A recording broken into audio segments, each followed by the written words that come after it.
Chapter 24, Urinary Anatomy, Screencast 2. This screencast will be focusing upon the nephron. And one thing to remember here is the nephron is the functional unit of the kidney. It is made up of collecting tubules, collecting ducts, and some other associated structures.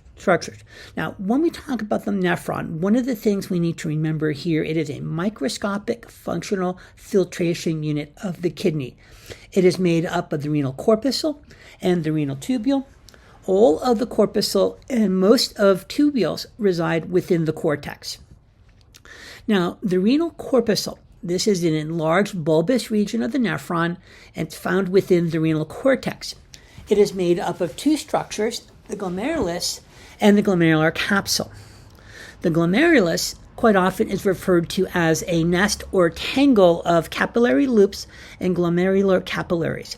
Blood enters the glomerulus through the afferent arteriole, and it's going to leave via the efferent arteriole. If you look at the diameter of these two arterioles, you'll notice that the afferent arteriole has a much greater diameter than does the efferent arteriole. So this will play a role in generating the hydrostatic forces that are necessary for filtration to take place within the glomerulus.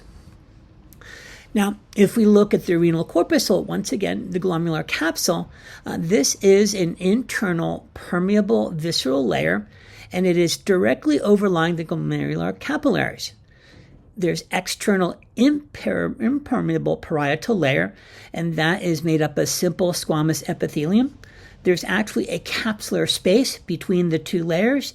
This actually will receive filtrate modified to form urine.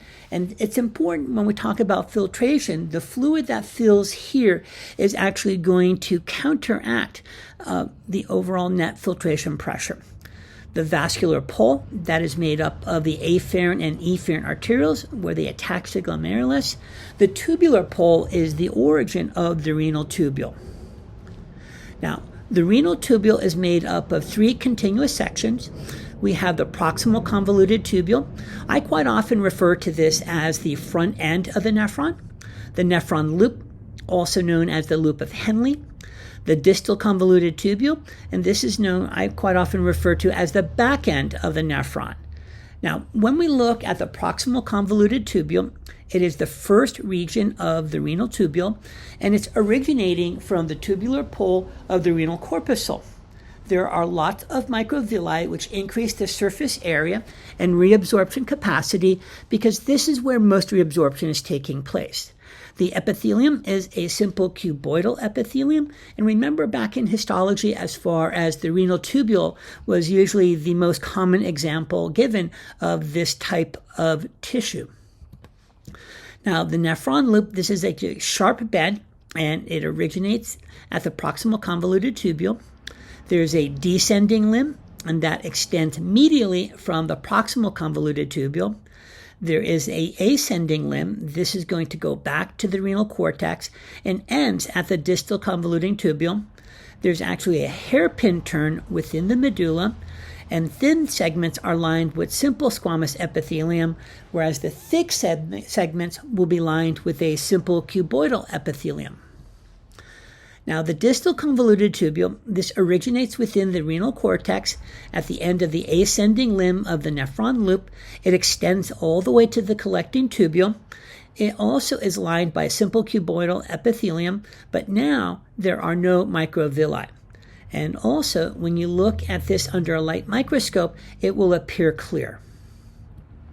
Now, here we can basically see the general anatomy of the nephron, and here we can actually see the renal corpuscle, and we can actually see the capsule, and we also see the glomerulus inside. We see the afferent arteriole, the efferent arteriole. Here is the tubular pole. Here is the proximal convoluted tubule. We have the nephron loop. We have the distal convoluted tubule. We have collecting tubules, and then we have the collecting duct. Those basically are the general structures of the nephron. Here they basically have untangled the nephron. I always refer to it as a silly straw. And so here we can see the proximal convoluted tubule. If we compare it to the distal convoluted tubule, we'll notice that there really isn't any cilia. So that's an important thing to keep in mind overall. Quite often when we talk about the nephron loop, we'll talk about a thin descending, and we'll also talk about a thin descending and a thick ascending limb, and then once again, distal convoluted tubule, collecting tubule, and collecting duct. By the time we reach the collecting duct, the filtrate has been processed and it is basically urine at this point in time. Now, there are two different types of nephrons. They are known as cortical and juxtamedullary, and they're based on two factors. One is the relative position of the renal corpuscle within the cortex, also the length of the nephron loop. The cortical nephrons, these account for approximately 85% of all nephrons. They have a very short nephron loop that barely penetrates into the medulla, and they're oriented with the renal corpuscles near the peripheral cortex. Juxtamedullary nephrons, on the other hand, they are going to be adjacent to the corticomedullary junction. They have a very long nephron loop that extends deep into the medulla, and they actually will play a very important role in establishing a salt concentration gradient in the interstitial space.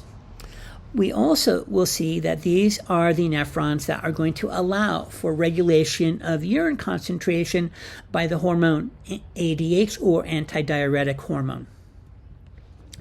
Here we basically see the two different types of nephrons. We see the cortical nephron. Remember, this accounts for most of the nephrons. And here we have the juxtamedullary nephron, so juxta next to the medulla. And notice the difference in the nephron loop between these two nephrons. The nephron loop of the juxtamedullary nephron goes really, really deep into the medulla of the nephron.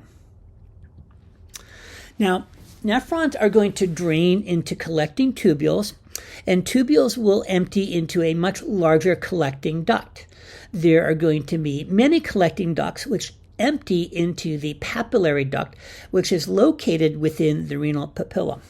Now, we are going to find some very special cells that are going to be found within the collecting tubule and the collecting duct. First off, we want to introduce the principal cells. These are the cells that are responsive to the hormones aldosterone and antidiuretic hormone, or ADH, and we will come back to this in the physiology screencast. There are also intercalated cells, and they are known as type A and type B. These are both specialized epithelial cells, and they play a major role in regulating urine and blood pH. Now, the type A cells come into play when we have an acidic condition. The type B cells come into play when there is a basic condition. Here we can actually look at the actual histology of the renal cortex and the medulla, and we can see the difference between the two. Here we basically see all of the tubules. Okay, and here we're actually seeing the difference between the histology of the distal convoluted tubule, the proximal convoluted tubule, and kind of comparing it to the nephron loop. Now, another really important structure is known as the juxtaglomerular apparatus, quite often known as the JG apparatus. This will help regulate blood filtrate formation and also plays a role in the regulation of systemic blood pressure. The JG apparatus is made up of granular cells.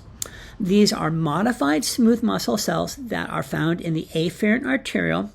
They are located near the entrance to the renal corpuscle, and they will contract when stimulated by stretch or sympathetic activity.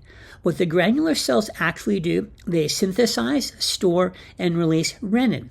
Previously, we talked about the renin-angiotensin pathway, and in this chapter and the next, we're really going to go into the renin-angiotensin pathway in much greater detail. Now, we also have the macula densa. We have these modified epithelial cells that are in the wall of the distal convoluted tubule. They're located on the tubule side next to the afferent arteriole. And what these cells do, they actually detect changes in sodium chloride concentration of fluid in the lumen of the distal convoluted tubule. And they will actually signal granular cells to release renin through paracrine stimulation. We also have these extraglomerular mesangial cells. They are just outside of the glomerulus. They're in a gap between the afferent arteriole and the efferent arterioles, and they actually communicate with other cells of the Golgi apparatus, but to date their function is really not well understood. Now here we can basically see the Golgi apparatus, and once again, juxtaglomerular. We see it next to the glomerulus. We can actually see the different cell types. So here we can actually see the macula densa cells of the distal convoluted tubule. Here we can actually see the granular cells. Remember, those are found in the afferent arteriole. And once again, we can see the overall structures of the glomerulus, the afferent arteriole, the efferent arteriole, and also the Golgi apparatus.